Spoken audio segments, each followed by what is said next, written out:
Have you ever looked at a child playing and felt a strange kind of nostalgia, not for a memory, but for a way of being you can't quite name?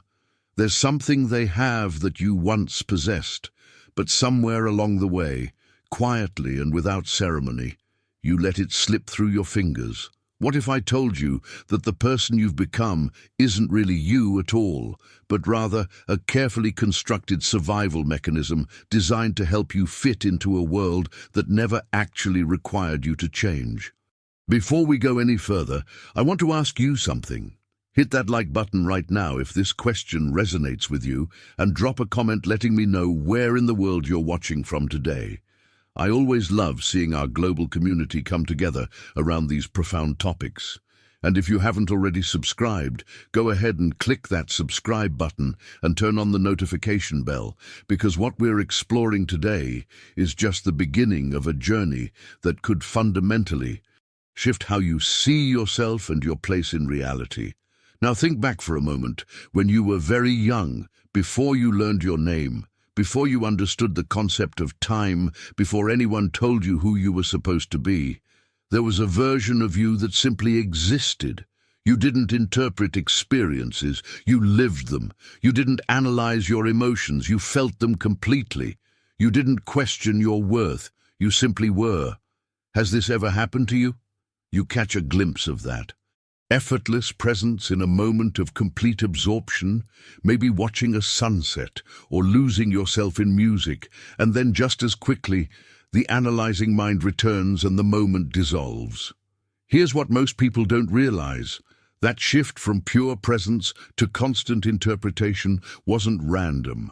It was an adaptation, a necessary trade-off you made to survive in the social world. You exchanged intuition for logic, inner certainty for external validation, spontaneous expression for calculated control.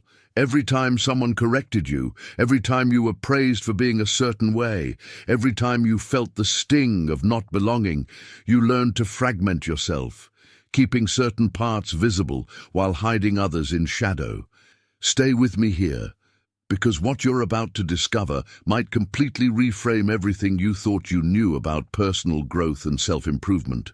The identity you defend so fiercely today, the personality you've spent decades refining, the carefully curated version of yourself you present to the world, none of that is actually you.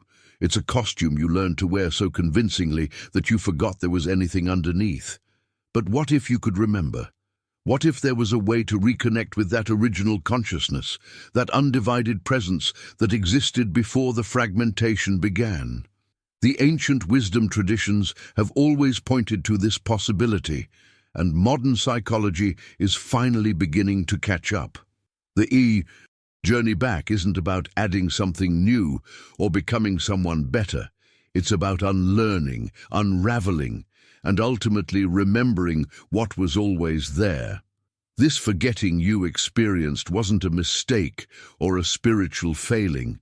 It was actually an intelligent response to the demands of belonging in the physical world. And here's the fascinating part. The very act of recognizing this pattern is the first crack in the armor. It's the beginning of a journey that ancient wisdom keepers have mapped out for thousands of years, though each person must walk it for themselves. There's a story that captures this perfectly, one that might feel uncomfortably familiar. Imagine a cartographer named Ilan, who spent his entire adult life drawing detailed maps of territories he'd never actually visited. Day after day, he would sketch mountains he'd never climbed, rivers he'd never crossed, cities he'd never walked through, all based on second-hand descriptions from travelers passing through. His work was admired, celebrated even, but inside he felt a persistent emptiness he couldn't name. He had become an expert at describing a reality he'd never directly experienced, much like how you've become an expert at being the person you think you should be rather than discovering who you actually are. But here's where the story takes a fascinating turn. In Ilan's room, there was a small door he'd noticed countless times but never really looked at. It had no lock, no visible frame. It was just there, almost invisible in its ordinariness. One sleepless night, driven by a restlessness he couldn't explain, he finally approached it. The surface wasn't cold or solid when he touched it. It felt like pressing against dense air. When he crossed through, he didn't find himself in some mystical realm or alternate dimension. He found himself in the same room, but with one crucial difference. All his maps were gone. In their place stood a simple mirror, and when he looked into it, he didn't see his weathered adult face. He saw his own eyes as they had been in childhood, wide open, attentive, unjudging, fully present. This is the hidden truth about transformation that nobody talks about. The journey back to yourself doesn't take you to exotic locations or require elaborate rituals. It takes you directly to what you've been avoiding by staying busy with all those maps you've been drawing. The mirror shows you what was there before you learned to perform, before you constructed that elaborate identity that feels so heavy to maintain. Now, I want to go even deeper into understanding how this forgetting actually happened, because most people think it was a single moment or decision, but the reality is far more subtle and pervasive. The fragmentation occurred in layers, like sediment slowly building up over years until you couldn't see what was underneath anymore. Each layer represents an unquestioned belief that settled into your psyche and started operating as absolute truth. Beliefs like, "I'm not enough as I am," or "the world is fundamentally dangerous," or "I must constantly prove my worth to deserve love and belonging." These thoughts feel so true, so much a part of you, that questioning them seems impossible. If this resonates, subscribe so you have access to this perspective when the next layer reveals itself. This channel goes deeper than surface-level motivation. It's about genuine transformation. But here's what shifts everything. None of these beliefs were born with you. You didn't emerge from your mother's womb thinking you needed to earn your place here. You absorbed these ideas from your environment, from well-meaning parents who were themselves operating from their own unexamined conditioning, from teachers and friends and a culture that had its own agenda about who you should become. The real problem isn't that you have these thoughts running through your mind. Thoughts are natural. They come and go like weather patterns. The problem is that at some point, you stopped recognizing them as passing phenomena and started believing you are them. This identification is so complete that when someone questions one of your core beliefs, it feels like a personal attack. When circumstances challenge your self-image, you experience it as a threat to your very existence. But what if I told you that this protective identity, this fortress you've been maintaining for so long, is actually what's keeping you separate from the vitality and presence you're seeking? The very thing you thought was protecting you has become your prison, and the door has been unlocked this entire time. The journey of remembering begins with a simple recognition. You are not your thoughts. You are the awareness in which thoughts appear. You are not your emotions. You are the space that allows emotions to move through. You are not your story. You are the consciousness that witnesses the story unfolding.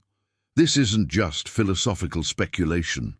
It's a direct experience available to anyone willing to look honestly at their own mind for more than a few seconds without distraction. Write in the comments, "I see the door," if this is resonating with something deep inside you, even if you can't fully articulate it yet. What most people find shocking when they begin to see through this conditioned identity is the revelation that follows immediately after. Once you recognize that you're not your thoughts, the next layer reveals itself. The world you've been navigating isn't an objective reality separate from you. It's a reflection of your internal state. This isn't some abstract spiritual philosophy or wishful thinking. It's something you can verify in your own experience right now if you're willing to look honestly. Think about it this way. Two people can walk down the exact same street on the exact same afternoon, and one experiences it as threatening while the other finds it welcoming. The street itself hasn't changed, The buildings are the same, the people passing by are doing the same things, but the experience is radically different. What's actually happening is that reality isn't presenting itself as a fixed, neutral stage upon which you move. It's responding to the frequency of consciousness you're broadcasting. You don't perceive the world as it objectively is. You perceive it as you are. This is one of those hidden truths that completely shifts your relationship with everything once you really get it, not just intellectually, but experientially. Every situation that shows up in your life is actually revealing something about your internal landscape. The conflicts that keep repeating with different characters but the same dynamic, the opportunities that appear just when you're ready for them, the obstacles that seem to materialize whenever you approach a certain threshold. None of this is random. It's all information about what's active in your consciousness, what beliefs are running your operating system behind the scenes. The external world is constantly showing you what you're holding internally, but most people are too busy reacting to see the pattern. There's another story that illuminates this perfectly, one that might shift how you see every interaction for the rest of your life. In a quiet village, there lived a potter named Nail, whose workshop was filled with vessels that were intentionally imperfect. No two were alike, and each carried its own unique asymmetry. People would come from surrounding areas to see his work, and the reactions were fascinating. Some visitors would pick up a vessel and immediately see beauty in its irregularity, while others would examine the same piece and find it deeply flawed, even offensive to their aesthetic sensibilities. Niall never argued with anyone's perception. He simply observed. One day, a traveler arrived at the workshop visibly agitated about something that had happened on the road. He picked up one of Nail's vessels, turned it over in his hands, and immediately started criticizing it. The rim wasn't symmetrical, the glaze was uneven, the whole thing was unusable in his estimation. Nail said nothing, but quietly asked if he could see the man's hands. When the traveler extended them, they were trembling. Years of accumulated resentment had created a physical tension the man carried everywhere. Without comment, Nail handed him a different vessel, one that had actually been made the same day, from the same clay, with the same intentional imperfections. This time, the traveler held it and found it strangely harmonious, even beautiful. The clay hadn't changed. The craftsmanship was identical. What had shifted was the man's internal state in those few moments of recognition. This is the mechanics of perception operating in real time. Your internal weather system determines what you see and how you interpret it. When you're carrying unprocessed anger, the world appears hostile. When you're operating from scarcity, every situation looks like potential loss. When you're grounded in presence, synchronicities appear that were invisible moments before. This has profound implications for how you approach transformation. Most people are trying to rearrange the external circumstances of their lives, believing that if they just get the right job, the right relationship, the right amount of money, then they'll finally feel at peace. But what if the sequence is actually reversed?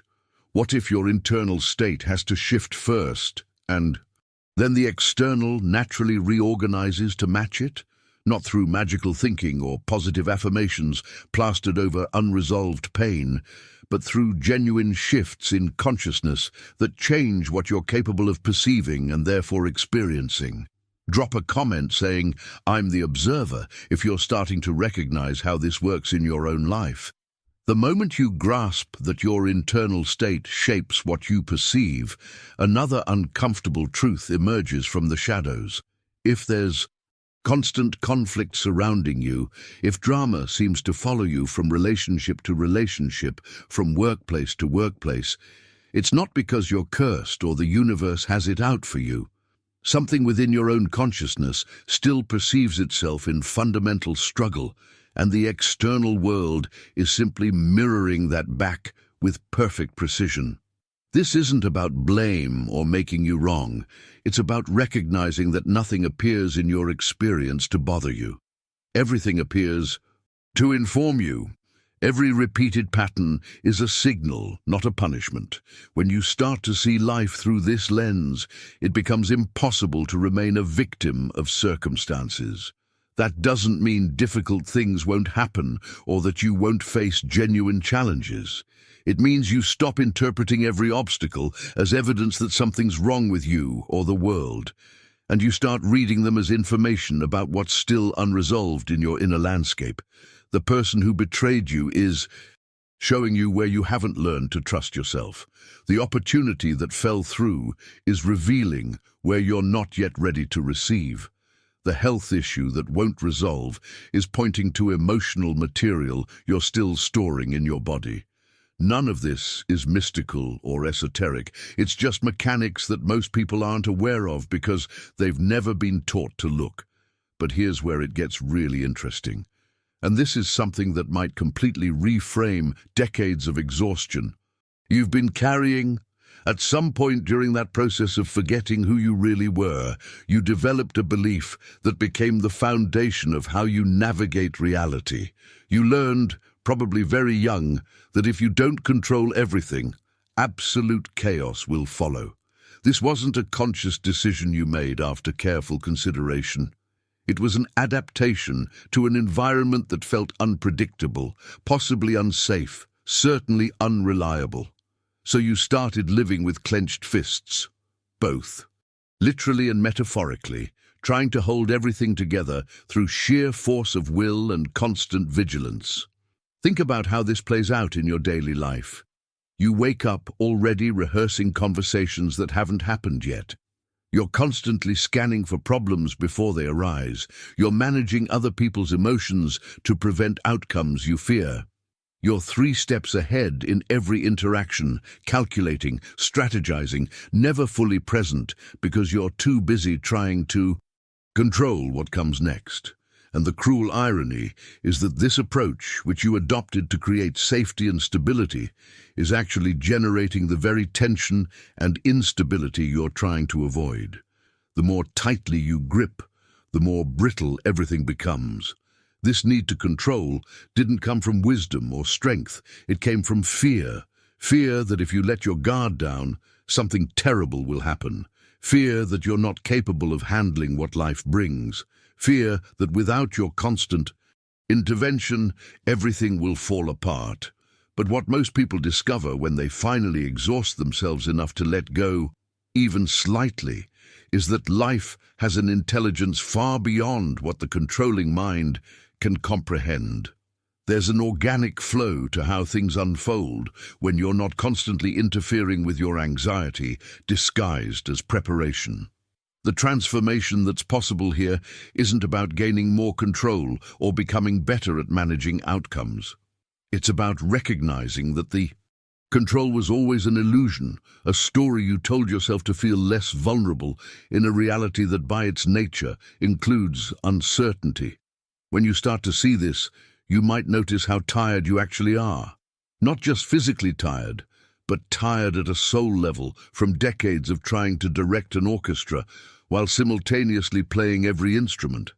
The relief that comes from putting down that impossible task isn't passivity or giving up. It's finally allowing yourself to participate in life, rather than trying to dominate it. There's a specific kind of freedom that emerges when you stop needing to know exactly how everything will turn out before you take a step. Decisions become clearer because you're not filtering every option through layers of fear-based calculations. Relationships become more authentic because you're not constantly managing your image or trying to control how others perceive you. Even challenges become more workable because you're responding to what's actually happening rather than to the catastrophic scenarios your mind has been spinning. Type, "I'm ready to loosen my grip," if you're feeling the weight of all this control and sensing there might be another way. This pattern of excessive control shows up so clearly in a story that perfectly captures what happens when fear masquerades as responsibility. There was a man named Elon who lived in a mountainous region where his entire job revolved around managing the flow of water through an ancient canal system. The canal fed the crops in the valley below, so his role was genuinely vital to the community's survival. In the beginning, Elon performed his duties with skill and attention. He knew when to open the gates, when to close them, how much pressure the system could handle. Everything functioned smoothly because he was working with the natural intelligence of water rather than against it. But somewhere along the way, fear crept in. He started worrying about making mistakes, about the consequences if he got the timing wrong, about all the people depending on him. That fear transformed his relationship with the work entirely. He began checking the gates obsessively, sometimes in the middle of the night. He would adjust them by tiny increments, even when no adjustment was needed. He stopped trusting the water to flow as it naturally would and started trying to micromanage every aspect of the system. What he didn't realize was that his constant interference was actually creating the problems he feared. The excessive pressure from his over-adjustments began cracking the canal walls. Water would pool in some sections and rush too quickly through others. The system that had worked for generations started breaking down, not from neglect but from too much anxious attention. The farmers began complaining. Elon worked even harder, sleeping less, monitoring more, but everything continued deteriorating. Then one night, after weeks of escalating exhaustion, he fell asleep by the canal. He didn't mean to. His body simply gave out. When he woke hours later in a panic, certain that disaster had struck, he found something unexpected. The water had reorganized itself. Without his constant adjustments, it had found its natural level and rhythm. The flow was steady, the pressure balanced, nothing catastrophic had happened. In fact, things were better than they'd been in months. This is the revelation that changes everything about how you engage with life. Control comes from distrust. Distrust of yourself, distrust of others, distrust of reality itself. Conscious participation, on the other hand, comes from presence. Control demands specific outcomes and tries to force circumstances into predetermined shapes. Presence allows processes to unfold and works with what emerges rather than against it. The distinction might seem subtle, but the felt experience is completely different. When you're controlling, every moment is tense because you're constantly trying to prevent something or make something happen. When you're participating consciously, there's effort when effort is needed, but there's also spaciousness, flexibility, and the ability to respond to what's actually occurring rather than what you feared might occur. Here's what most people miss. The more you force something, the more resistance you encounter. Not because the universe is testing you or punishing you, but because forcing creates friction. It's feedback. It's reality telling you that you're working against the natural current instead of with it. Life actually flows better when you stop interrupting it with fear-based interference. This doesn't mean you become passive or stop taking action. It means your actions come from a different source, from clarity and response rather than from anxiety and control. If this landed differently than typical content, show it with a like. It helps this reach people who are genuinely searching for these insights, not just scrolling for distraction. Think about your own life for a moment. Where are you white-knuckling something right now? Where are you exhausting yourself with constant vigilance, certain that if you relax your grip even slightly, everything will fall apart? What if that very grip is what's creating the instability? What if, like Elon, you're so busy trying to prevent problems that you're actually manufacturing them through your interference? The shift from control to conscious participation isn't about doing less. Sometimes it involves doing more. It's about doing from a different state of being, one that trusts the process enough to work with it rather than against it. Leave a comment saying, "I choose participation," if you're recognizing where control has been masquerading as care in your life. Once you begin to recognize where control has been running your life, something else becomes visible. A threshold that most people hit but don't understand. There comes a point in any genuine transformation where doing more simply stops working. Not because you've failed or aren't trying hard enough, but because the path forward lies in a completely different direction than you've been traveling. This is one of those paradoxes that the rational mind struggles with. Sometimes the answer isn't in more effort, more analysis, more strategy. Sometimes the answer is in stopping entirely and allowing something else to emerge from the silence. When effort becomes just noise, when thinking becomes endless repetition of the same mental loops, when every action feels like you're pushing against an invisible wall, that's when silence becomes the doorway. But here's the thing most people miss. That doorway doesn't open by pushing harder. It opens by stopping, by letting the momentum carry itself out, by creating enough space internally that something other than your habitual patterns can actually be heard. We live in a culture that's terrified of silence, both external and internal. Every spare moment gets filled with podcasts, music, social media, conversation, planning, anything to avoid that uncomfortable space where you're alone with yourself without distraction. But that avoidance has a cost. The answers you're seeking, the clarity you need, the next right move in your life, none of that can emerge while your mind is running at full speed, generating noise. The intelligence that knows what you actually need, as opposed to what your fear thinks you need, only speaks in silence. It doesn't compete with the loud voice of anxiety or the constant chatter of self-judgment. It waits, and most people never hear it because they never stop long enough to listen. There's a story that illustrates this with striking clarity. In a coastal village, there lived a man named Serem, whose job was to watch over an old lighthouse and warn the villagers when water levels became dangerous. For years, he did this work with diligence and care. He would observe the tides, read the weather patterns, sound the alarm only. When there was genuine risk, his warnings were trusted because they were accurate, rooted in patient observation rather than assumption. But gradually, without noticing the shift, Serem started anticipating danger before actually observing it. He began projecting worst-case scenarios onto normal weather patterns. He'd ring the alarm bell before checking the actual water levels, certain that his mental calculations were more reliable than direct perception. One night during a significant storm, Serem started ringing the bell frantically without having looked at the tide measurements. The entire village went into panic mode. People abandoned their homes, grabbed their belongings, fled to higher ground in the middle of the night. Children were crying. Elderly residents were struggling through the storm. Chaos erupted based entirely on Serem's premature alarm. When the water finally settled and dawn arrived, everyone discovered that there had never been any real danger. The tide had risen, yes, but well within normal parameters. The disaster was entirely manufactured by Serem's mind, by his inability to simply observe before reacting.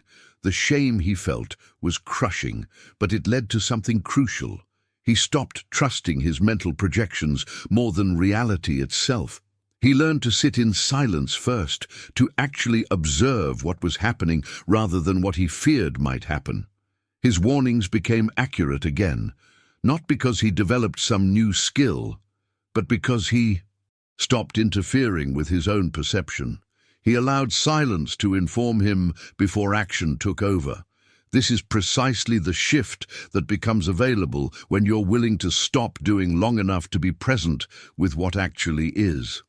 Now, I want to go even deeper into understanding what happens in that silence, because this isn't about meditation techniques or spiritual practices. It's about discovering a capacity you've always had, but buried under layers of constant mental activity. Drop a comment with the word silence if you're sensing how much noise you've been living in. What most people discover when they finally allow themselves to experience genuine silence is that it's not empty at all. Silence isn't absence or void. It's actually the most full space you can encounter. It's where intuition can finally speak without having to compete with the constant commentary of your thinking mind. When you're perpetually lost in mental chatter, analyzing, planning, judging, replaying conversations, rehearsing future scenarios, there's no bandwidth left for anything subtler to come through. But in silence, without all that interference, something else becomes audible. Not audible in the sense of hearing voices, but perceptible in a way that feels more like knowing than thinking. This is where answers emerge, not forced or constructed, but arising naturally, like water finding its level. The catch is that to access this, something in you has to surrender the urgency to understand everything immediately. Your mind wants instant resolution, clear explanations, definitive answers right now. But the deeper intelligence that operates beneath the thinking mind doesn't work on that timeline. It unfolds in its own rhythm, and trying to rush it is like trying to speed up the setting sun. You can demand all you want, but the process has its own pace. When you stop demanding immediate clarity and simply remain present in the not knowing, that's when genuine insight tends to arrive. But there's another layer to this that shifts everything once you see it clearly. Thought itself isn't the problem, despite what some spiritual teachings might suggest. Thought isn't just noise cluttering your consciousness. When thought stops operating automatically, when it's not just recycling old patterns and conditioning, it becomes one of the most powerful creative forces available to you. Every sustained thought marks a direction, sets something in motion that eventually manifests as experience.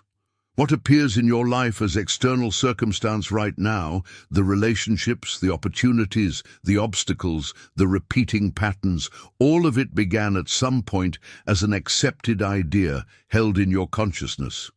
Not always a conscious decision you remember making, but an internal truth you started operating from without questioning it. This is where most people's understanding of manifestation or law of attraction gets confused. They think it's about thinking positive thoughts or visualizing what you want, and when that doesn't produce instant results, they conclude it's all nonsense. But the actual mechanics work much deeper than surface-level affirmations. The thoughts that create your reality aren't the ones you deliberately think for 5 minutes during a morning routine. They're the ones running constantly in the background. The assumptions you don't even recognize as assumptions because they feel like just how things are. Thoughts like, I always struggle with money, or relationships never work out for me, or I'm not the kind of person who gets those kinds of opportunities. These operate as invisible architects of your experience. The transformation here isn't about replacing negative thoughts with positive ones through force of will.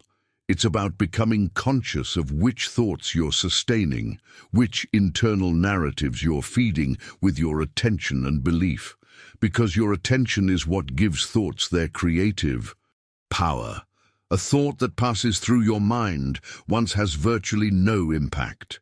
A thought you return to repeatedly, reinforce with emotion, accept as truth about yourself or reality. That thought begins to organize your perception, your decisions, your energy, and eventually your circumstances. Not through magic, but through the very practical way that what you focus on consistently shapes what you notice, what opportunities you recognize, what actions you take, and what you're willing to receive.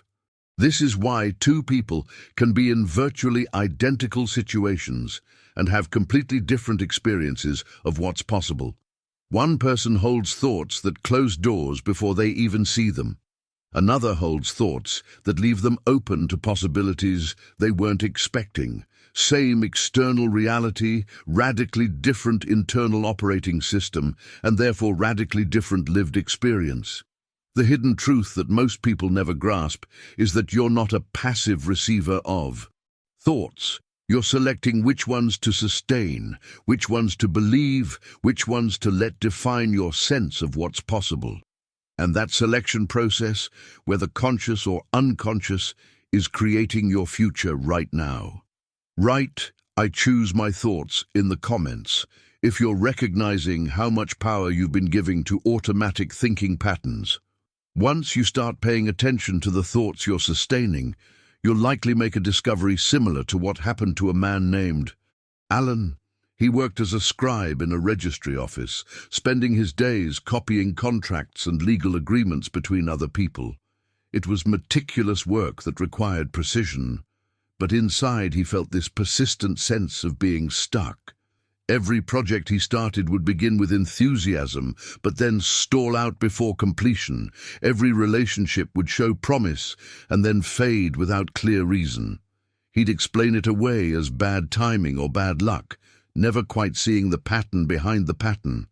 One afternoon, while organizing old files, Alan found a personal notebook from years earlier that he'd forgotten about. Flipping through the pages, something stopped him cold. Scattered throughout were phrases he'd written repeatedly, almost like unconscious doodling between official documents. Phrases like, "It's never the moment," and "Something's always missing," and "It never quite works out," appeared over and over, sometimes multiple times on a single page.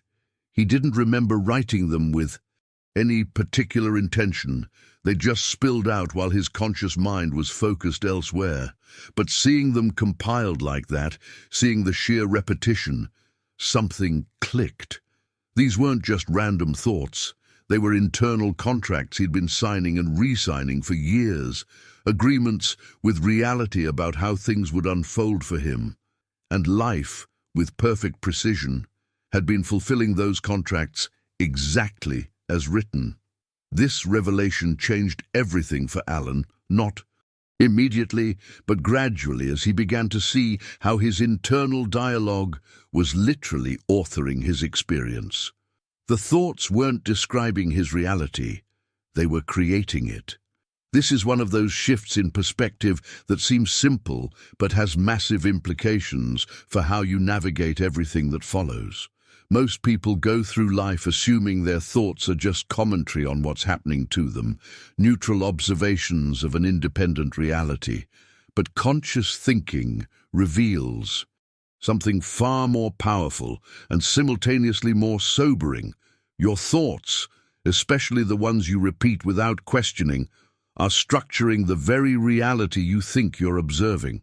Now here's the crucial distinction that prevents this from becoming another self-blame trap.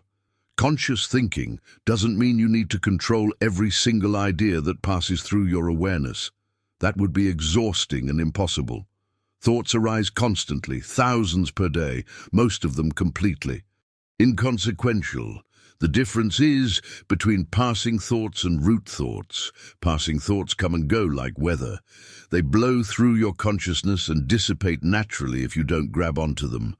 Root thoughts, on the other hand, are the deep assumptions that operate silently beneath your awareness, shaping your entire perceptual framework. Thoughts like, "That's just how I am," or "That's how life is," or "People like me don't get those kinds of breaks." These aren't casual observations you make once and forget. They're foundational beliefs that determine what you even perceive as possible, what opportunities register as relevant to you, what actions feel available. Every one of these root thoughts is a creative act, whether you realize it or not. They're not describing some fixed truth about you or reality. They're actively participating in bringing that reality into form through how they filter your attention, guide your decisions, and shape your expectations. The impact of recognizing this can't be overstated. It means you're not trapped by circumstances or limited by some unchangeable essence of who you are. You're being shaped by thoughts you're sustaining, most of which you inherited from your environment and never consciously chose. And if they were learned, they can be unlearned. If they were adopted unconsciously, they can be examined consciously. This is where genuine transformation becomes possible, not through positive thinking or affirmations, plastered over unexamined beliefs, but through bringing awareness to the root thoughts that have been operating behind the scenes of your life. Once you see them clearly, once you recognize them as thoughts rather than truths, something in their grip loosens. You don't have to fight them or replace them immediately. Just seeing them as constructs rather than facts creates space for something new to emerge. Put "I see my roots" in the comments if you're starting to identify those deep background thoughts that have been running your experience. When you begin to identify those root thoughts and see how they've been shaping your reality, another layer reveals itself, something even more fundamental than individual thoughts or beliefs. There's an invisible organizing force operating in your life constantly, and most people go their entire existence without recognizing it. That force is coherence. It's not an emotion you feel or an isolated thought you think. It's the resulting state that emerges from what you think, feel, and sustain continuously over time. And here's what completely changes the game once you understand it. Life doesn't respond to what you say you want. It responds to what you are while you're wanting it. This is why affirmations alone rarely produce lasting change. You can stand in front of a mirror declaring, "I am abundant," while your entire internal system is vibrating at the frequency of lack. You can write goals about the relationship you desire while your actual state carries unresolved fear of intimacy. You can visualize success while your body holds tension from believing you're not worthy of it. The words and images might be positive, but the coherence, the actual state you're broadcasting through the combination of your thoughts, emotions, physical tension, and behavioral patterns is telling a completely different story. And reality responds to coherence, not to conscious intentions that contradict your deeper state. Think of it like this. You can't fool the universe with surface-level declarations when your entire being is organized around a contradictory truth. It's not that some cosmic force is judging you or withholding what you want. It's that incoherence creates friction, static, mixed signals that generate mixed results or no movement at all. When what you think, what you feel, and what you do are pointing in different directions, you're essentially trying to drive a car with one foot on the gas and the other on the brake. The vehicle might be capable of movement, but you're working against yourself. There's a story that captures this with striking clarity, one that might make you rethink every foundation you've been building on. In a region with difficult terrain, there was a builder named Mael who specialized in constructing bridges. He was skilled, hard-working, respected in his field. But there was a persistent problem. His bridges constantly required maintenance. Cracks would appear, structural issues would develop, weight distribution would become uneven. He'd fix one section and another would fail. He'd reinforce here and problems would emerge there. He worked harder than any other builder, spent more time on sites, but the results remained frustratingly unstable. An old engineer came through the region and spent a day observing Mael's process. At the end, he asked a simple question: how do you measure the terrain before you begin? Mael explained his method. He'd assess each section independently, making adjustments based on what that particular part needed, adapting as he went along. The engineer shook his head slowly. "A bridge doesn't hold by sections," he said. "It holds by coherence. If the central axis isn't properly aligned from the very beginning, everything else will eventually misalign, no matter how much you adjust individual parts. You're trying to fix symptoms of a foundational problem." That statement hit Mael like a revelation. His bridges weren't failing because of poor craftsmanship in the parts. They were failing because he was building from a fragmented approach that lacked overall coherence. The same principle applies to how you're building your life. You can work incredibly hard on individual areas, your career, your relationships, your health, your spiritual practice, but if there's no coherence connecting them, if the foundational axis isn't aligned, you'll constantly be in repair mode. Fixing one thing while another breaks down. Exhausting yourself with maintenance rather than experiencing actual stability. Coherence isn't about perfection or getting everything right simultaneously.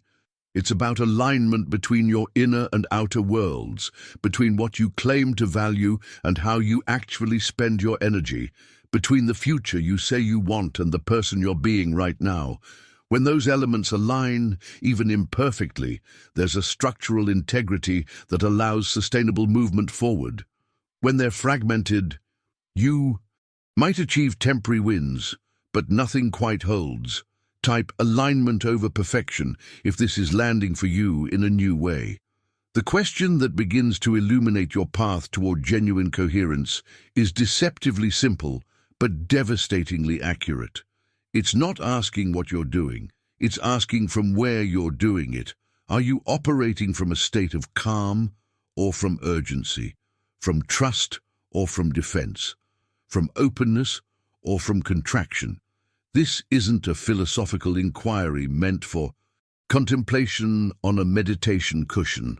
It's a practical diagnostic tool you can apply to any moment of your life right now. And here's what makes it so powerful. Your body already knows the answer before your mind can spin a justification.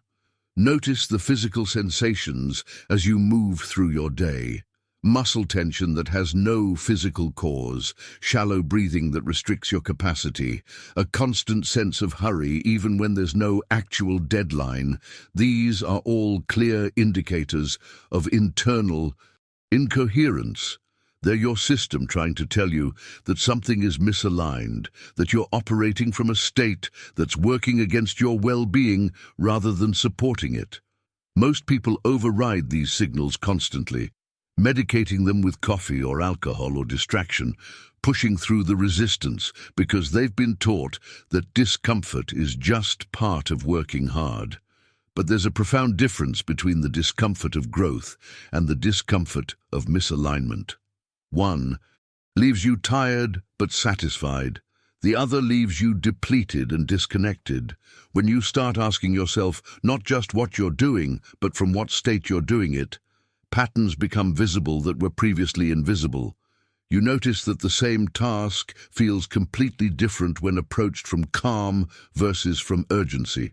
The outcome might look similar externally, but the internal cost is radically different. You start recognizing that acting from defense, even when you accomplish your goal, leaves a residue of tension that accumulates over time. Whereas acting from trust, even when the outcome is uncertain, leaves you feeling more whole regardless of results. This shift in awareness doesn't require you to change everything immediately. Simply noticing the state you're operating from begins to create space for a different possibility. But there's another dimension to this that most people struggle with tremendously, and it relates to something fundamental about how reality works. Everything in life moves, absolutely everything. Nothing stays fixed, though your mind desperately wants to believe in permanence. Seasons change, bodies age, relationships evolve, circumstances shift, thoughts come and go, emotions rise and fall. This constant movement is not a problem to be solved or a design flaw in existence. It's the very nature of life itself. Yet so much of your suffering comes not from the movement, but from your resistance to it. You want things to stay good when they're good.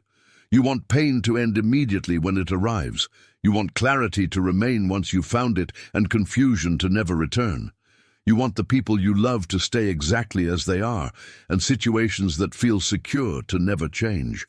But this desire for permanence, this craving for a fixed state, puts you in constant conflict with reality. You're essentially standing in a river trying to hold the water still, exhausting yourself, fighting against a current that was never meant to be controlled. True stability, the kind that doesn't fracture when circumstances shift, isn't found in preventing change. It's found in knowing how to move with change without losing yourself in the process. This is perhaps one of the most liberating recognitions available to you, and also one of the most challenging to embody. When you stop resisting the natural rhythm of expansion and contraction, of clarity and confusion, of connection and solitude, something profound relaxes. Inside you, you're no longer at war with the fundamental nature of existence. You can be fully present with joy without needing to clutch it desperately. You can move through difficulty without collapsing into despair, because you understand it's part of a larger rhythm. The seasons of your inner life begin to make sense not as problems requiring solutions, but as natural phases of an intelligent process. Leave "I flow with change" in the comments if you're recognizing where resistance has been, creating unnecessary suffering. Understanding this principle intellectually is one thing, but seeing it play out in lived experience is what makes it real. There's a story about a man named Aaron who made his living gathering seaweed from the coastal waters near his village. The work depended entirely on the tides. When the water receded, nutrient-rich seaweed would be exposed on the rocks and sand. When the tide was high, there was nothing accessible to harvest. This rhythm had been operating for millennia, predictable and unchanging. But Aaron refused to accept it. On high tide days, when the water covered everything, he would wade out into the waves, fighting the current, exhausting himself trying to gather what simply wasn't available. He'd return depleted, frustrated, empty-handed, feeling like the ocean was personally withholding from him. An elder from the village would sometimes sit on the shore watching this futile struggle. One afternoon, after Aaron had spent hours battling waves, for almost no return, the old man called out to him. "It's not the sea taking from you," he said quietly. "You don't know when to wait." Those words infuriated Aaron initially. He felt judged, misunderstood. He was working harder than anyone else, showing up every single day regardless of conditions. How dare someone suggest he didn't understand effort and commitment? But the exhaustion was becoming unbearable, and something in him knew the elder wasn't wrong. So Aaron began to actually observe, rather than just push. He started noticing the patterns he'd been ignoring in his determination to force productivity. He learned to read the rhythm of the tides, to recognize when the conditions were right for harvest and when they weren't. On days when the water was high, instead of fighting it, he would repair his tools, prepare his storage, rest his body. And when the tide went out, he'd work with focused energy, gathering what was naturally available. The transformation wasn't immediate, but over time, something remarkable happened. His harvests not only stabilized, they actually increased. Not because he was doing more, but because he stopped depleting himself working against the rhythm that was never going to change for him. This is where a different quality of trust begins to emerge. One that has nothing to do with positive thinking or trying to convince yourself everything will work out. The faith most people talk about is really just optimism wearing spiritual language. It's repeating affirmations about how everything happens for a reason or how the universe has your back, all while internally gripping with fear that none of it might be true. That kind of faith is fragile because it depends on circumstances continuing to seem supportive. The moment something difficult happens, the moment results don't arrive as expected, that faith shatters and you're back to feeling abandoned or betrayed by life. But there's another kind of faith entirely, one that doesn't come from thought or belief. It comes from alignment, from lived experience of working with reality's rhythms rather than against them. It's not something you generate through mental effort or spiritual practice. It emerges naturally when you stop treating existence as an opponent to be conquered and start recognizing it as an intelligent system you're participating in. This faith doesn't sustain itself because you believe hard enough. It sustains because something deeper in you knows. Not knows in the sense of having information, but knows in the sense of direct recognition that can't be argued away by circumstances. When Aaron finally aligned with the tidal rhythm instead of fighting it, he didn't develop faith in the ocean. He developed faith in his capacity to read what was actually happening and respond appropriately. That's a completely different foundation. It doesn't require him to believe the ocean will always provide or that everything will always be easy. It requires him to trust his ability to discern when to move and when to wait, when to exert effort and when to conserve energy. That trust is unshakable because it's based on developing an actual skill, not maintaining a belief system. Comment, I trust the rhythm, if you're sensing the difference between forced belief and genuine knowing. This shift from forced belief to genuine knowing changes everything about how you navigate uncertainty. Which brings us to another story that perfectly illustrates what becomes possible when you stop demanding guarantees before you move. In a region where multiple paths crossed and intersected, creating a maze-like network of routes, there lived a guide named Dariel.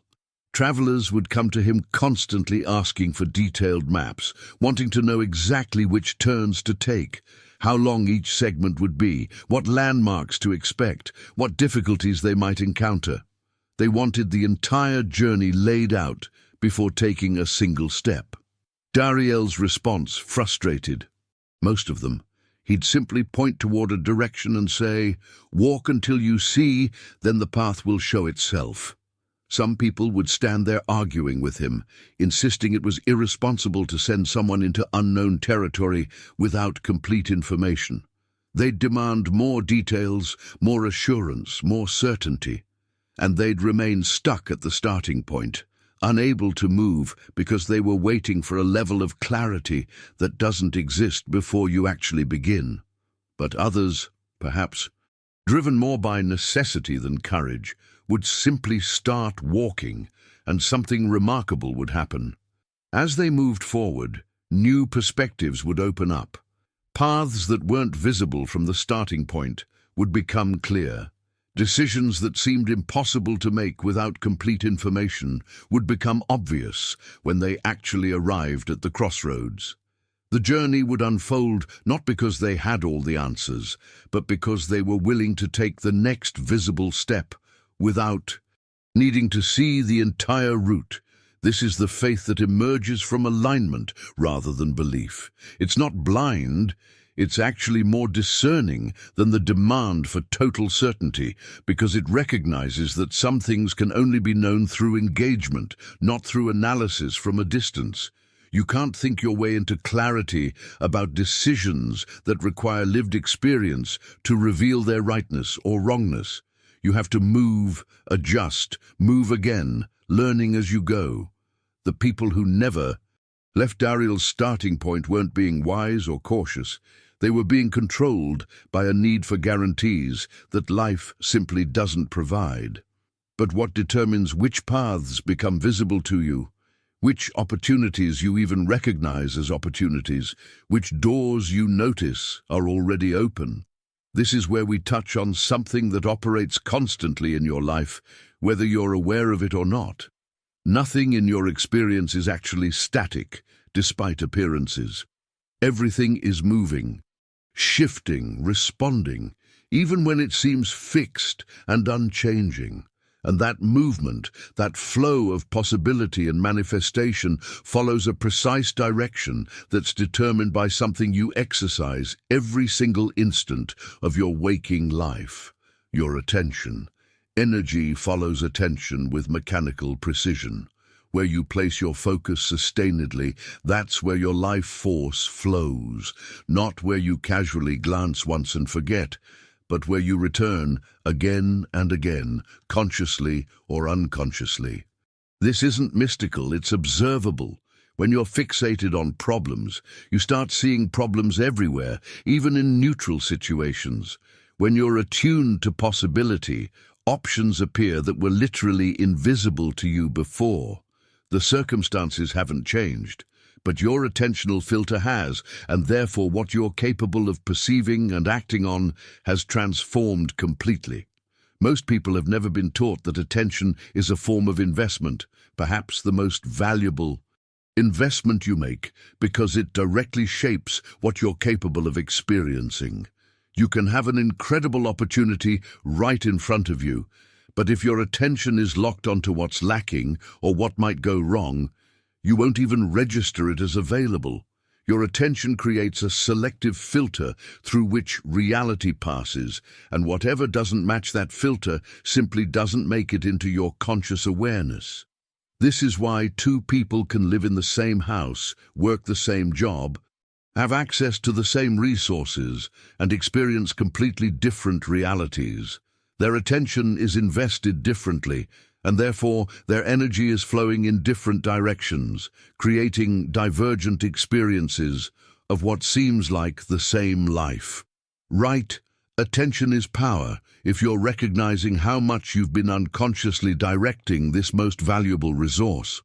Understanding that attention directs the flow of your energy and experience is one thing, but seeing it operate in real time is what makes it undeniable. There was a craftsman named Sair who specialized in restoring antique clocks, delicate mechanisms that required precision and patience. His small workshop was filled with timepieces from different eras, each with its own temperament and peculiarities. What Sair began noticing over years of this meticulous work was something he couldn't quite explain through mechanical principles alone. When he worked while distracted, his mind churning through personal problems or worries about the future, the clocks he was restoring would become desynchronized. They'd lose their rhythm, drift out of time with each other, develop inconsistencies that hadn't been there before. At first, he dismissed this as coincidence or attributed it to variables in his technique, but the pattern was too consistent to ignore. On days when he came to the workshop carrying anxiety or resentment, when his attention was fragmented between the task at hand and ruminating thoughts, the results were always problematic. Yet when he managed to arrive fully present, when he could work in silence, with concentrated focus, but without tension gripping his body, something entirely different would happen. The clocks would begin to synchronize themselves, not through anything he was doing differently with his hands, but through the quality of presence he was bringing to the work.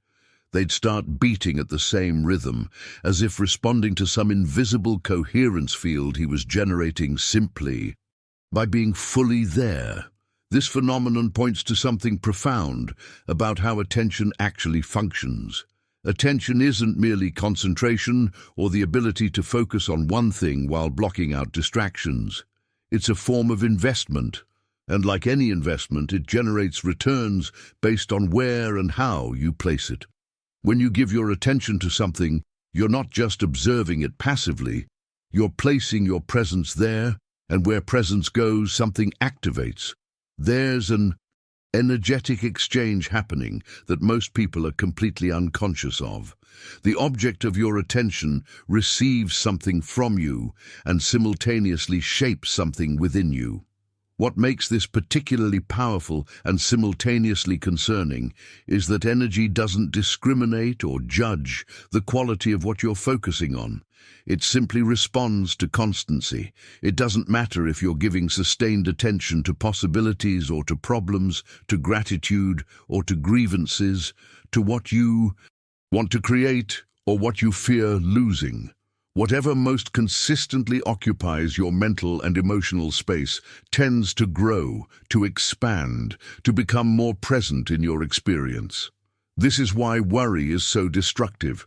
Not because having concerns is wrong, but because worry is sustained attention on unwanted outcomes, essentially watering seeds you don't want to grow. Most people have never been taught to treat their attention as the precious finite resource it actually is. You probably know, intellectually, that your time is limited and therefore valuable. But have you recognized that your attention is even more valuable than your time? You can be spending time on something while your attention is elsewhere, which means you're getting none of the benefits of either activity. You're physically present in one place while mentally rehearsing a conversation from yesterday or anticipating a meeting tomorrow. And in that fragmentation, you're not actually living. You're not present anywhere, just scattered across multiple timelines that don't exist. The transformation here isn't about developing superhuman focus or never having wandering thoughts.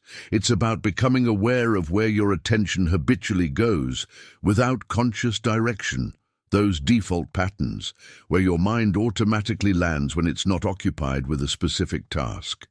For some people, it's replaying past failures. For others, it's scanning for potential threats. For many, it's comparing themselves to others or monitoring how they're being perceived.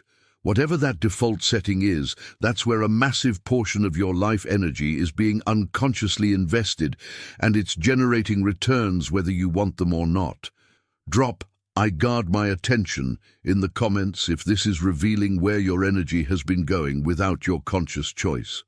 Once you begin recognizing where your attention has been unconsciously invested, another layer of the forgetting reveals itself, one that cuts even deeper into who you think you are. Before you ever asked yourself the question, "Who am I?" you had already learned who you should be. This wasn't a conscious decision you made after careful self-reflection. It was pure adaptation, survival intelligence operating in a young mind that needed to belong. You observed what got accepted, what got celebrated, what got corrected or punished, and you began adjusting your natural expression to fit those patterns.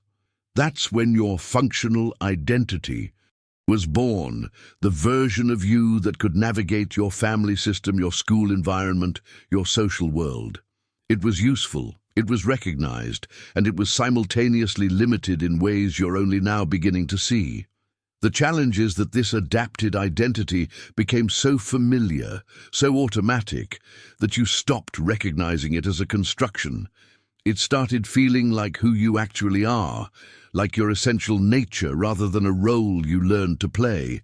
And once that identification solidified, you began defending this constructed self as if your survival depended on it. Any threat to the identity felt like a threat to your existence. Any suggestion that you might be more than or different from this narrow definition triggered defensiveness or confusion. You built your entire life around maintaining this image, and the cost of that maintenance is something most people never calculate until they hit a breaking point. There's a story that captures this with painful clarity, one you might see yourself reflected in. A man named Ibar lived in a community where he'd become known as the Strong One. From a young age, he demonstrated physical capability and emotional resilience. When others struggled, Ibar could carry the weight. When crises emerged, Ibar remained steady. This capacity brought him recognition, purpose, a clear place in the social structure. He wore the role with pride initially, genuinely wanting to be helpful, genuinely feeling aligned with serving others through his strength. But over years, something shifted without him noticing. The role that had once felt natural became a prison he couldn't escape. He found himself unable to stop working, even when exhausted, unable to show doubt, even when genuinely confused, unable to ask for help even when desperately needing it, not because of some internal drive, but because disappointing the image others held of him felt like an unbearable betrayal. The identity had become more important than his actual well-being. He'd signed an invisible contract with his community and with himself that the strong one doesn't falter, doesn't need, doesn't break. Until one day, during a relatively minor repair job, his body simply gave out. Nothing catastrophic, no dramatic injury, just a complete system shutdown where he collapsed from exhaustion that had been accumulating for years. Lying there unable to move, something clicked into focus with devastating clarity. He hadn't tired from the actual work he'd been doing. He'd tired from sustaining an identity that required him to be always on, always capable, always available, never vulnerable. The exhaustion wasn't physical, it was existential. It was the bone-deep weariness that comes from living as a character in a story, rather than as a whole human being with natural limitations, needs, and variations in capacity. He realized in that moment of collapse that the identity he'd been so proud of, the role he'd built his entire sense of self around, had become the very thing draining his life force. This pattern shows up differently for different people, but the mechanism is universal. Maybe your identity is the responsible one, and you can't let anything fall through the cracks without feeling like you failed at being yourself. Maybe it's the successful one, and you can't rest because that would contradict the narrative you've been maintaining. Maybe it's the helpful one, and saying no to anyone feels like betraying your core. Nature, whatever the specific form, the cost is the same. You're expending enormous energy maintaining an image rather than simply being present with what's actually true in each moment. Type, "I'm ready to stop performing," if you're recognizing the exhaustion of maintaining an identity that's become too small for who you actually are. When you start seeing through the exhausting performance of maintaining a fixed identity, something else often comes into focus. A way you've been managing yourself. That's even more insidious because it happens entirely beneath conscious awareness. For years, probably since childhood, you learned to think about what you feel instead of actually feeling it. You developed sophisticated strategies to explain emotions, justify them, correct them, hide them, or convert them into something more socially acceptable. What was originally a direct communication system, your body's immediate feedback about alignment or misalignment with what's happening, got translated through so many mental filters that the original message became almost completely obscured. You turned emotion into a problem that needed solving rather than recognizing it as information that needed hearing.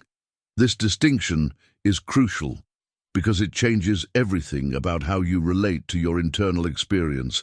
Emotions don't appear in your system to bother you or make your life difficult. They appear to inform you with a precision and immediacy that thinking can never match.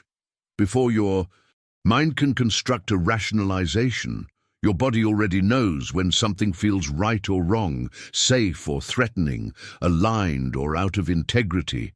But somewhere along the way, you were taught not to trust that knowing.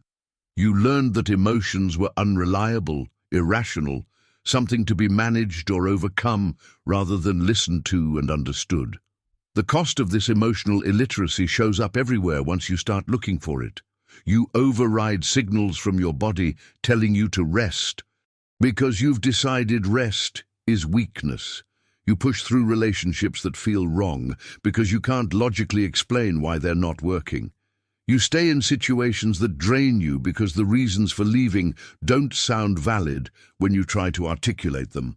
All the while, your emotional system is speaking clearly, but you've trained yourself to ignore its language in favor of what makes rational sense or meets external expectations. There was a scholar named Leorin who spent his life translating ancient texts, deciphering languages that had been dead for centuries. He was brilliant at his work, able to reconstruct meaning from fragments, to see patterns others missed. But in his personal life, Leorin had a completely different relationship with language. When sadness arose in him, he would immediately distract himself with work or entertainment.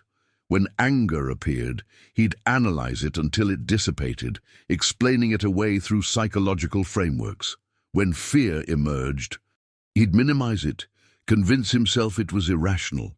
He'd become expert at avoiding the actual felt experience of intense emotions while maintaining a story that he was emotionally intelligent and self-aware.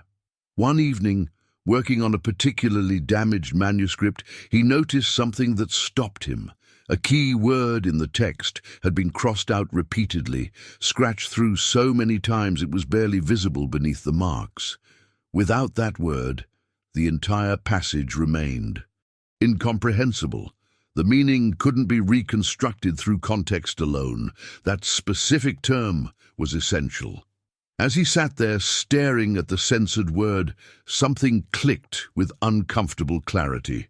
He'd been doing exactly the same thing with his own emotional language for decades. Every time a feeling arose that seemed too intense, too inconvenient, too threatening to his self-image of being measured and rational, he would cross it out, scratch over it with explanations and justifications, until the original message was completely obscured. That realization shifted something fundamental in how he understood himself. He'd prided himself on his intellectual capacity to analyze and understand, never recognizing that this very capacity was being used as a defense mechanism against direct experience. The emotions he'd been censoring hadn't disappeared. They'd been operating in the background, influencing his decisions, affecting his relationships, creating tensions in his body, all while he remained convinced he had everything under control through rational understanding. Right, I'm ready to feel if you're recognizing how much you've been thinking about emotions rather than actually experiencing them. The moment you begin allowing yourself to actually feel rather than just analyze emotions, you discover something that's been operating your entire life but was completely invisible until now. Your body has been speaking with absolute honesty this whole time. Before you can even formulate a conscious explanation for what's happening, before you construct a story about why you feel a certain way, your body has already registered everything and responded. The tensions you carry, the fatigue that doesn't resolve with sleep, the discomfort that moves around without clear medical cause, the impulses you can't quite explain, the way you hold yourself. None of this is random or meaningless. Your body doesn't improvise or make things up. It simply registers what's true and expresses it through the only language it has, sensation and symptom. This is one of those revelations that seems obvious once stated, but is profoundly overlooked in how most people live. You've been taught to treat your body as a machine that should perform on demand, something separate from your thoughts and emotions that occasionally malfunctions and needs repair. But your body is actually the most faithful record keeper of your lived experience, storing everything you haven't fully processed, everything you've overridden with willpower, everything you've deemed too inconvenient to feel. And it speaks constantly, trying to get your attention through increasingly loud signals when the quiet ones go ignored. There was a sculptor named Narl who worked with stone, spending hours each day chiseling and shaping massive blocks into forms he could see in his mind's eye. It was demanding physical labor that required strength, precision, and endurance. Over time, his back began developing chronic pain that wouldn't resolve. He tried everything the rational mind suggests, changed his tools to reduce strain, modified his posture based on advice from other craftsmen, reduced his working hours to allow more recovery time. Nothing made a lasting difference. The pain would ease temporarily and then return, sometimes even worse than before. One afternoon, an old stonecutter who'd been in the trade for decades came by to observe Narl's technique. He watched quietly for a while, then asked a question that seemed completely unrelated. "Why do you clench your jaw so tightly?" Narl was genuinely confused. He had no idea what the old man was talking about. He didn't feel like he was clenching anything. But as he started paying attention, he realized with shock that his jaw was indeed locked in tension, had been for so long that it felt normal. He'd stopped noticing it entirely. The stonecutter nodded slowly. "The pain isn't from the weight of the stone," he said. "It's from what you're holding inside." That simple observation cracked open something Narl had been avoiding for years. He'd been carrying resentment, disappointment, unexpressed anger about things completely unrelated to his work. Rather than feeling and processing these emotions, he'd been literally holding them in his body, clenching against them, creating a cascade of tension that eventually manifested as back pain. The body was trying to get his attention the only way it could, by creating symptoms significant enough that he'd have to stop and listen. This pattern is so common, it's almost universal, yet most people go their entire lives without making this connection. They treat physical symptoms as purely physical problems requiring physical solutions, never considering that the body might be expressing what the mind has been suppressing. Chronic tension in the shoulders from carrying responsibility that isn't yours. Digestive issues from situations you can't stomach. Headaches from overthinking and analysis that never stops. Back pain from lack of support or feeling burdened. The body's language is often remarkably literal once you learn to read it. What makes this particularly important is that you can't heal what you won't acknowledge. You can treat symptoms endlessly, but if the root cause is an emotional or mental pattern that you're refusing to see, the body will simply find another way to speak. The symptom might shift locations, take on different forms, but the message remains until it's finally heard. Leave my body knows if you're beginning to recognize how your physical symptoms might be connected to what you've been holding emotionally or mentally. Once you begin recognizing how your body has been faithfully recording and expressing what you haven't consciously acknowledged, another pattern becomes visible. One that explains why so much of your effort seems to produce inconsistent or disappointing results. For a long time, probably, your entire adult life, you confused intention with effort. You believed that intending something meant pushing toward it relentlessly, insisting it must happen, repeating affirmations or actions until something shifted. You thought intention was measured by intensity, by how forcefully you pursued an outcome. But that understanding misses something essential about how genuine creation actually works. True intention doesn't shout or demand attention. It doesn't compete with other possibilities or defend itself against doubt. It feels completely different from the straining urgency you've been calling intention. Real intention operates more like a stable internal direction, a clear knowing that doesn't require constant reinforcement or emotional intensity to remain valid. It's quiet, it's certain, and it doesn't exhaust you to maintain, because it's not being held in place through force. It's simply aligned with something deeper in you that already knows where it's going. The difference becomes starkly clear when you look at someone who's been working incredibly hard but getting results that don't match their effort. There was a farmer named Arkan who cultivated fields in difficult terrain, and despite working harder than anyone else in his region, his harvests were wildly irregular. Some seasons would be abundant, others devastatingly sparse, with no apparent pattern to predict which was coming. He'd wake before dawn, tend his crops meticulously, do everything the traditional wisdom suggested, yet something remained fundamentally off. The inconsistency ate at him, made him feel like he was failing at something he should have mastered years ago. An elder from a neighboring village came through one day and watched Arkan working himself into exhaustion. After some time observing, he asked a simple question that cut right to the heart of the problem.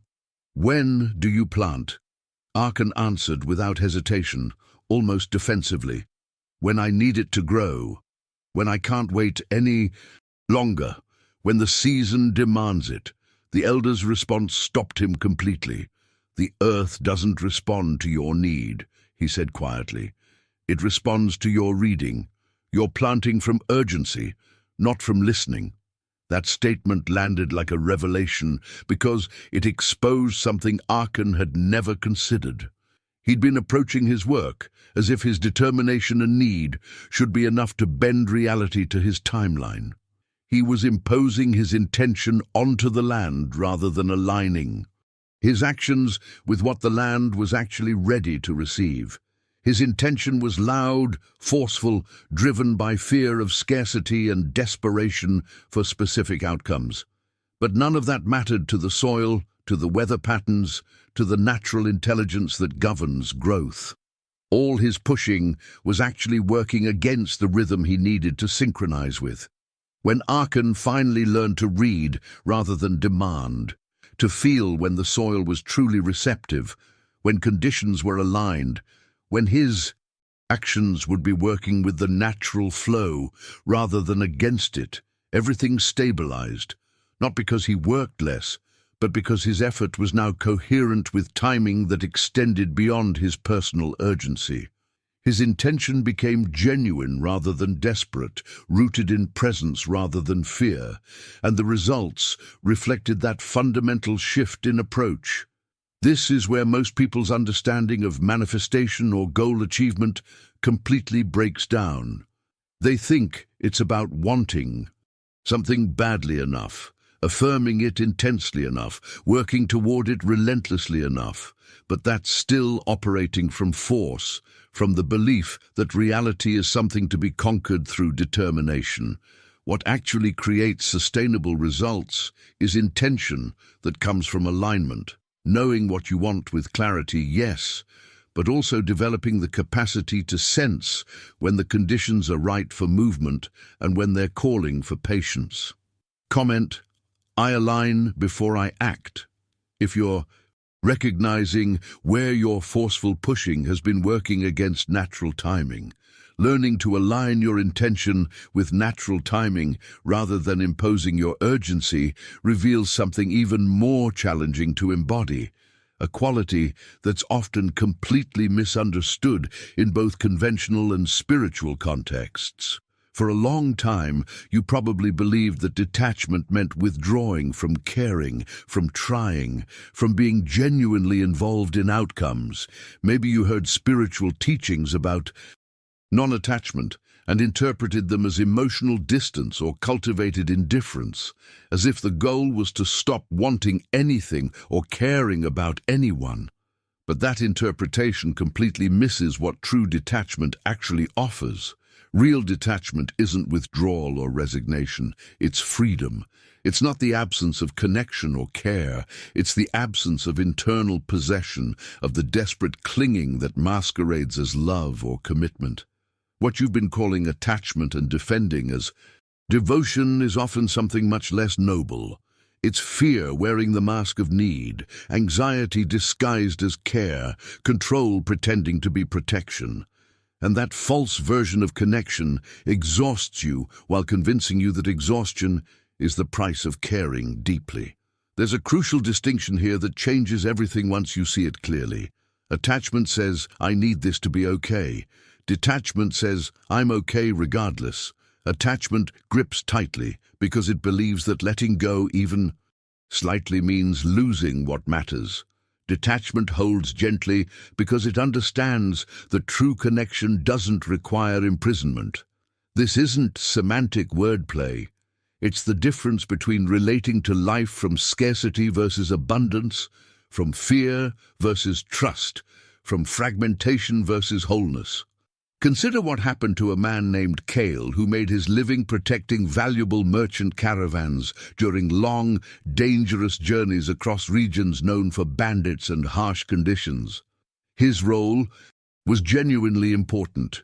Merchants trusted him with goods worth fortunes, with cargo that represented their livelihoods. Cale took this responsibility seriously, perhaps too seriously.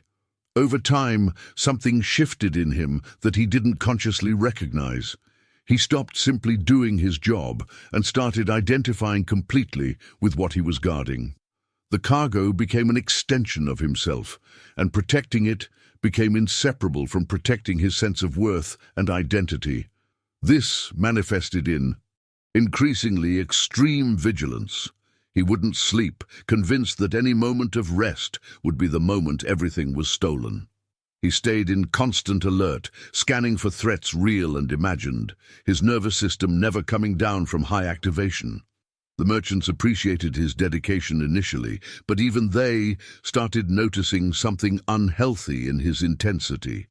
Cale couldn't see it himself. He'd tell anyone who questioned him that this was what true commitment looked like, that anything less would be irresponsible. Then one night during a particularly grueling journey, his body simply gave out. Exhaustion overrode his will completely, and he fell into deep sleep despite his determination to stay awake.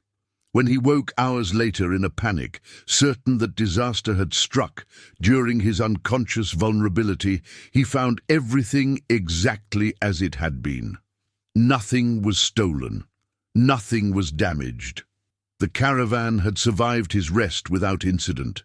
In that moment of forced surrender, something became undeniably clear. He hadn't been protecting the merchant's goods. He'd been protecting his identity as the protector, defending an image of himself as the one who never fails, never rests, never lets his guard down. The weight he'd been carrying wasn't the responsibility itself. It was the attachment to being seen and seeing himself as indispensable. That attachment had convinced him that his value was conditional on perfect, unceasing performance. It had turned what could have been meaningful work into an exhausting performance of identity maintenance. When he finally let go of that attachment, not through conscious choice, but through physical collapse, he discovered he could still do his job effectively without destroying himself in the process. He could care about the outcomes without needing them to validate his existence. Right, freedom in caring, if you're recognizing where attachment has been disguising itself as love or responsibility in your life. When you begin to recognize the difference between genuine care and fearful attachment, another profound shift becomes available, one that most people resist their entire lives, because it seems to increase burden, when actually it offers the deepest liberation possible.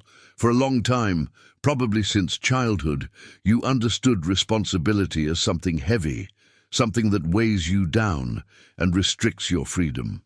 Responsibility was about obligation, duty, things you had to do, whether you wanted to or not. It felt like a burden you carried, and naturally you tried to minimize it, avoid it, or distribute it to others whenever possible. But there's an entirely different understanding of responsibility that flips this whole framework inside out. Liberating responsibility has nothing to do with blaming yourself for everything that happens or taking on everyone else's problems. It's not about adding more weight to what you're already carrying. It's about recognizing the one point where you actually do have genuine influence. The only point where your power truly exists, your internal response to whatever appears in your experience.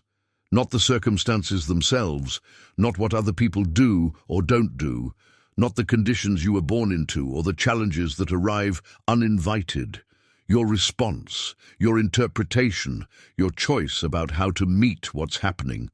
This distinction sounds simple, but it's revolutionary in practice because it immediately pulls you out of victim consciousness without denying that difficult things happen. You're not responsible for everything that occurs, but you are responsible for how you relate to what occurs. And that's where your actual power lives. Every moment you spend waiting for circumstances to change, for other people to behave differently, for the past to somehow be different than it was, that's a moment where you've given your power away to things you can't control. When you bring responsibility back to the only place it can actually function, something shifts dramatically. There was a clerk named Eliam who worked in a legal registry, spending his days recording court sentences and judgments. His entire job revolved around assigning responsibility in the conventional sense, determining who was at fault, who owed what to whom, whose actions caused which damages. He became so immersed in this framework that he started applying it to everything in his life. Nothing was ever just what it was. Everything required someone to blame, some external cause to identify, some way to explain why things happened as they did. If a relationship failed, someone was at fault. If a project didn't work out, something external had interfered. If he felt unhappy, the world or other people were responsible. One day, a senior judge gave him an unusual assignment. He was to rewrite an ancient legal text, but with one constraint. He couldn't assign blame or fault to anyone. He could only describe what happened and what the Consequences were. Eliam sat with this task for hours, completely stuck. Every sentence he tried to write felt incomplete without identifying who was responsible, who had failed, who should be punished or corrected. The exercise revealed something he'd never seen about himself. He was completely dependent on external attribution to make sense of reality. Without someone or something to blame, he couldn't organize his understanding of events. That recognition was deeply uncomfortable, but ultimately liberating. He started to see how much energy he'd been pouring into blame, not just of others, but of himself, of circumstances, of abstract forces. And all that blaming kept him perpetually looking backward, analyzing what went wrong, who was at fault, why things shouldn't have been as they were. None of that blame ever changed anything or gave him actual power to move forward differently. It just kept him locked in a story where he was either victim or judge, never simply a person who could respond to what was actually happening now. When he finally grasped that responsibility isn't about assigning fault, but about recognizing where you can actually respond, everything loosened. He stopped waiting for apologies or explanations before he could move forward. He stopped needing perfect understanding of why things happened before he could decide what to do next. The question shifted from whose fault is this to what can I do with this now? That shift didn't make difficult situations disappear, but it completely changed his relationship to them. He moved from being at the effect of everything to being capable of response, and that capacity is what freedom actually feels like. Type, I choose response, if you're ready to bring your power back from blame and victim stories. When you truly grasp that responsibility is about your capacity to respond rather than assigning fault, you unlock access to something that operates at an even more fundamental level. Something you've been doing thousands of times every day without ever bringing conscious attention to it. There's a decision point that exists before every action you take, every word you speak, every response you give. It's not the decision about what to do or say. That comes second. The first decision, the one that determines everything that follows, is from where you're doing it. What state are you operating from when you speak? What energy are you bringing when you respond? This tiny, almost imperceptible moment before action is actually the most powerful leverage point in your entire daily existence. Most people live their whole lives without ever noticing this moment exists. They think their reactions are automatic, that they are a certain way, that their personality determines how they show up. But there's always a split second, a gap between stimulus and response, where a choice is being made, even if it's happening so quickly you're not aware of it. In that gap, you're selecting a state, calm or agitation, openness or defense, presence or distraction, and that selection shapes absolutely everything that unfolds from that point forward. The words might be similar, the actions might look the same from the outside, but the quality, the impact, the outcome will be completely different based on the state you chose in that invisible instant before moving. This principle became undeniably clear to a man named Selan, who worked as a mediator for neighborhood disputes. People would come to him in the midst of heated conflicts, property disagreements, family feuds, accusations flying back and forth, and somehow he had this remarkable ability to bring calm into the chaos. He'd sit with both parties, listen deeply to perspectives that seemed irreconcilable, and guide them toward resolutions that left everyone feeling heard and respected. His reputation for this skill spread throughout the region. People trusted him completely in his professional capacity. Yet, in his personal life, Selan was the opposite of what he embodied in his work.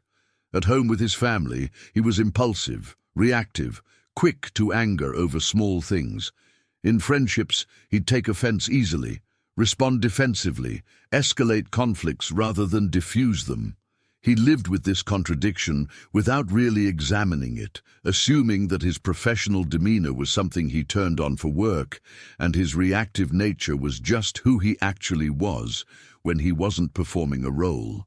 Then one day, after a particularly successful mediation, a young child who'd been observing asked him a simple, innocent question. "How do you not yell when people are being mean to each other?" Selon opened his mouth to answer and realized he had no idea. He'd never actually thought about what he was doing differently in that context. The question haunted him enough that he started paying attention, observing his own process during mediations and comparing it to how he operated at home. What he discovered was so simple it almost seemed too obvious to be the answer, yet it explained everything. During mediations, before he spoke, he would breathe. Not a dramatic, noticeable breath, just a natural pause where he'd take in air and feel his body for a moment before responding. At home, he never did this. He'd hear something that triggered him, and words would fly out immediately, propelled by whatever emotion had been activated. The difference between his professional serenity and personal reactivity wasn't about who he was at his core. It was about a single instant, the presence or absence of a breath, a pause, a moment of choosing his state before acting. Once he saw this, he couldn't unsee it. And the beautiful thing was that it wasn't a talent some people had and others didn't. It was a choice available in every single moment, a choice he'd been making unconsciously in one context, but not another. When he started bringing that same intentional pause into his personal interactions, everything shifted. Not overnight, not perfectly, but consistently. He'd feel anger rising, and instead of letting it drive his response immediately, he'd pause, breathe, feel his body, and then choose how to respond. The anger might still be there, but it wasn't in control anymore. I pause before I respond. In the comments, if you're recognizing this choice point that's been available to you all along. If you've made it this far, you're not here by accident. Most people scroll past content like this because it asks something of them, not money or time, but honesty, the willingness to look at patterns they've been running their entire lives without questioning, the courage to recognize that the version of themselves they've been defending so carefully might actually be the thing that's been keeping them stuck. You didn't just watch this, you stayed with it, which tells me something about where you are in your own journey right now. This kind of content doesn't exist in many places because it's not designed to make you feel good temporarily. It's designed to shift something real, something structural in how you see yourself, and the reality you're participating in creating. If that's resonating with you, if you're recognizing these patterns and feeling that uncomfortable excitement that comes when truth lands, then subscribe to this channel. Not because I need the numbers, but because you'll want this perspective available when the next layer reveals itself. And it will. This work deepens in stages, and having a consistent source of clarity makes the difference between integrating what you're learning and slipping back into autopilot. Leave a comment right now with the phrase, "I made it to the end, so I know you were here for the whole journey." There's something powerful about declaring completion, about marking the moment when you chose to stay present with something challenging rather than clicking away when it got uncomfortable. That small act of acknowledging your own commitment matters more than you might think. And if this shifted something in you even slightly, hit that like button. It helps this reach other people who are ready for it, who need to hear exactly what you just heard. The algorithm doesn't care about truth, it cares about engagement.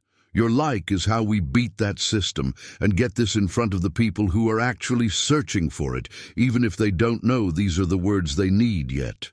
There's another video right here that goes even deeper into how these patterns play out in relationships specifically, how the identity you constructed shows up in who you choose, how you connect, and why certain dynamics keep repeating. Click it and continue with me there. This conversation is just beginning.